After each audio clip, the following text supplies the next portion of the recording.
Liberty. Liberty is a French word for freedom. But liberty for horses is when you are able to let your horse loose and you be able to communicate with him with no ropes, nothing, just loose, and you be able to communicate with him and you keep him with you. That's what we call liberty. You want to teach him your body language. And in the end, if you move, he moves. If you stop, you stop. If you turn, he turns. Same as us, as a human, we use some hand signals, like saying goodbye or saying come here. We use hand signals, and you want to teach him the same. Or you can as well use some vocal cues. But in the end, most of the communication is that he gets used to your body language. If you think that he doesn't understand, with just your hand signal, you support it with the whip. But in the end, you want to get rid of it. They observe a lot. They scan us. Every movement we do, they interpret it. There's something you cannot train with positive reinforcement, is because the fear. Horses, their worst enemy is fear. And of course, he shouldn't be scared of it. Should be really friendly, that you stroke him with it. And you use it as like they use their tail, help him to get the flies away from him. And we never hit him with it. He has to trust you. And the only way he trusts you is to give him what he wants. It's and horses or prey animal, what they want is security. That's what you cannot train with positive reinforcement, or it's a feel. He will feel that he can rely on you, he can trust you or not.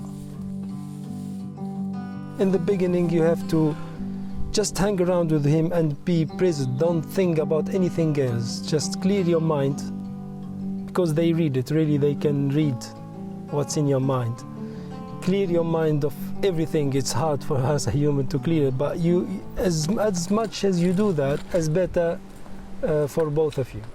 Yeah, I was connected to nature. It means since I'm still connected to nature. It's what always where I want to be. It's where I find peace, really. And since I was a kid, I was connected to the sea. I always lived by the sea, and it was our playground. Especially summer holidays, get up in the morning, go to the sea, sometimes from sunrise till sunset. We don't go back home sometimes for lunch. We get our lunch from the sea. It's just play, it's competitions, it's everything with friends. That's how I got the connection with the sea. I lived in a village in Tunisia called Tabarka. It's the combination of the mountains, the forest and the sea. And it's just beautiful. And as far as I remember, I always been in the water. Always have my goggles with me and my fins, and as soon as I put my head under the water, it's just like disconnection from our world to a different world, which is very, very amazing. My older cousins, they go to the sea and they go hunting, and as a kid I go with them and follow them. I'm snorkeling, watching them hunting. And then I said, oh, that's what I want to do. It's good money. We go and sell the fish either in the village or even in the market. And then some of my cousins, they become divers, scuba divers. They become like coral divers. They dive deep for catching corals. And I said, that's what I wanted to do. And I was watching them in their training. We go and follow them. They are in the big boat And we go and see them how they jump from the boat, and we put our masks and we see them how they descend. And it was inspiration. I said, oh, I want to do that. And I learned when I had my courses, and I became a scuba diver, but not commercial diving, but sports diving. We get money for doing our hobby. We take tourists down to show them the underwater life, which is good. It became a hobby really to teach people, to share my passion with other people when they come up to the water and they are really happy. What they saw, it makes me really feel really good. So from hunting, from the killing the fish and stuff, we start to take people and show them the fish, and we become really cross when we see hunters around our diving site. We protect it from the hunts, which is a change from me as a hunter to become really like a fish protector. It's unbelievable. My children, they will never see what I saw under the water when as a kid. That's really sad. And it means it's because of the overfishing, and it's because maybe as well for the climate change or the pollution. The diver's dream is to meet the marine mammals. You'll be very, very, very, very lucky if you meet, you see a dolphin during your dive. I had the opportunity to become a dolphin trainer. I wasn't sure. I said, at the time, I said yes. It's not what I was expecting. I thought, okay, I'm gonna go and dive with the dolphins, cleaning the pool or whatever. I thought that's what I'm gonna do, but it was different. It was training, and I found when you are with the animal, I found the same connection and disconnection from the other world. You're connected with your animal, and you try to communicate with him. It's beautiful feeling as well. Unfortunately, after working with dolphins for 7 years, because of the political and economical problem in my country, Tunisia, we lost the dolphinariums, and the dolphins, they went somewhere else. We lost the tourism industry, and I lost my job. It was devastating. I didn't know what I'm gonna do next, and I was in the park where I used to work, and there's horses there, and they do nothing with them. I saw there's a black stallion. He was neglected, and people they don't know how to deal with him. He was really very dangerous to them because he was very scared and he was neglected, and they don't know how to communicate with him. But every day I pass, he start to like come towards me, and he make like calling noises, and he stopped me a few times, and I was like just look at him and talk to him. I know he doesn't understand what I'm saying, but I start to go every day really to mark out for him and to check if he's got water, he got enough food.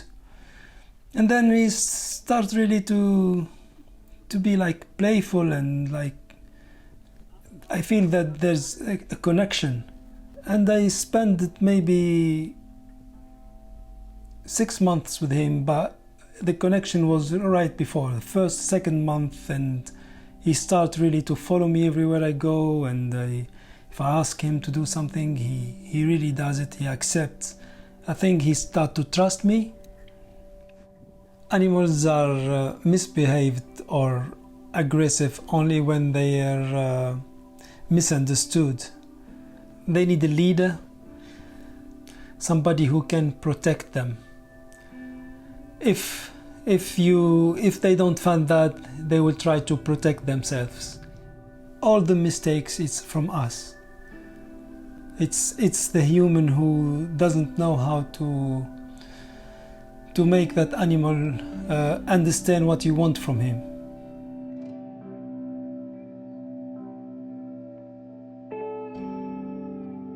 So after I left the park, I met another horse. I had a neighbor who doesn't know what to do with the horse. The horse is always in not even enclosure or in outdoors. He's in a stable all his life.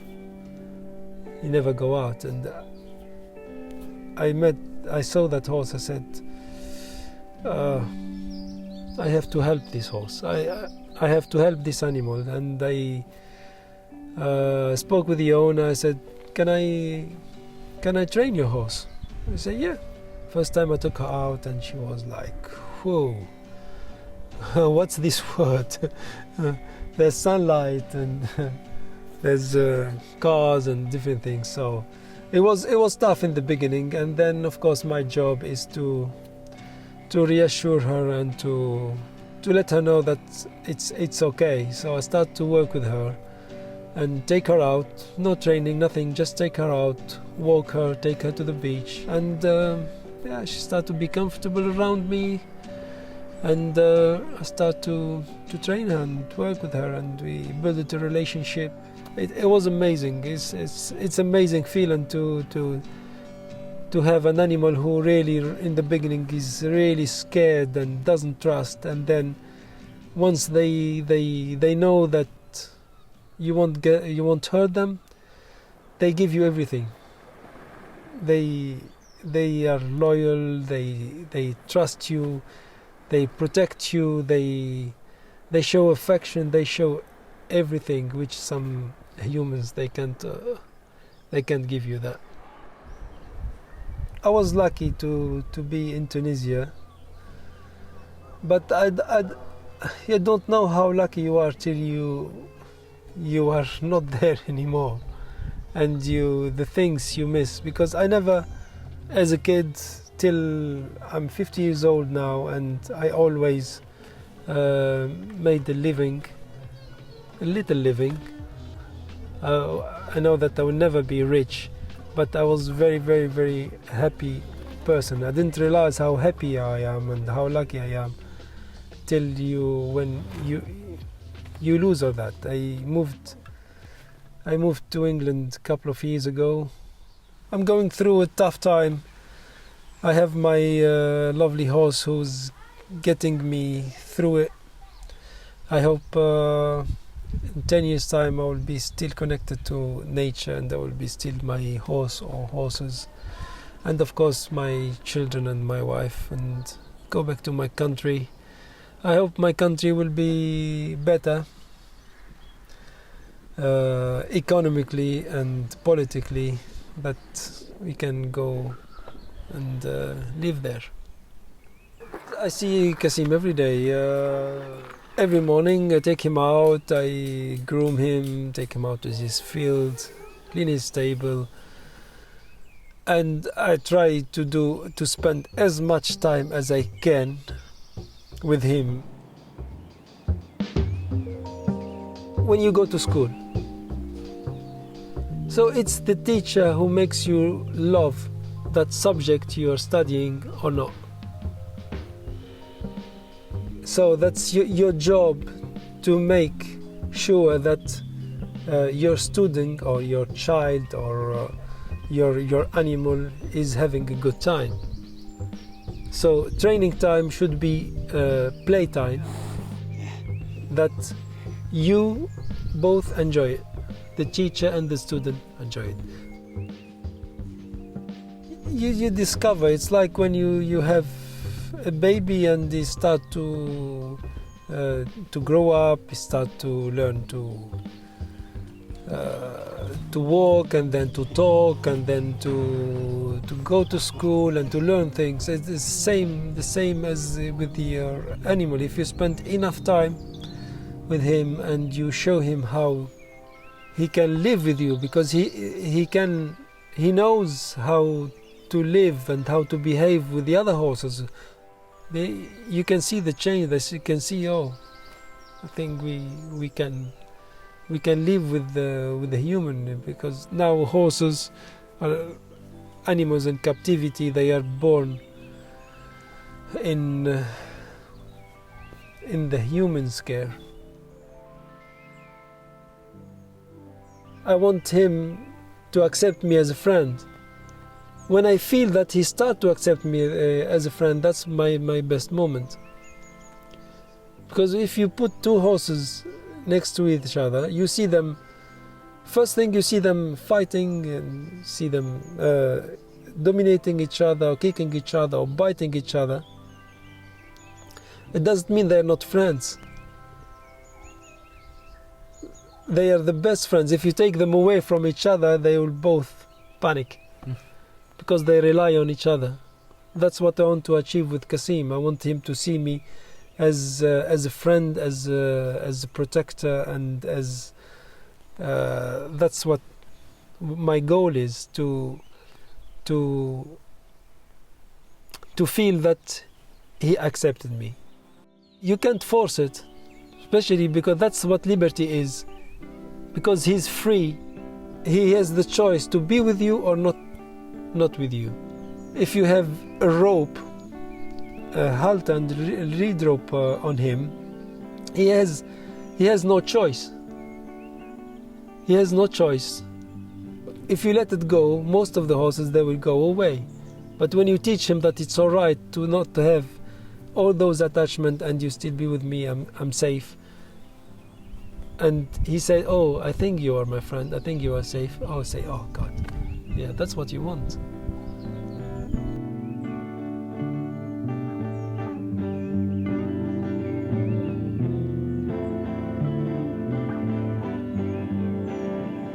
I will never break Kassim. I will keep his spirit alive and his character.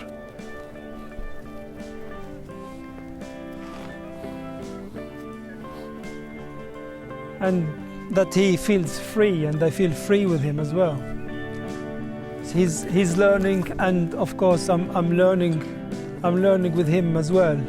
He's my first horse. We're both learning from each other, and he's doing very well, and I think he taught me more than I taught him.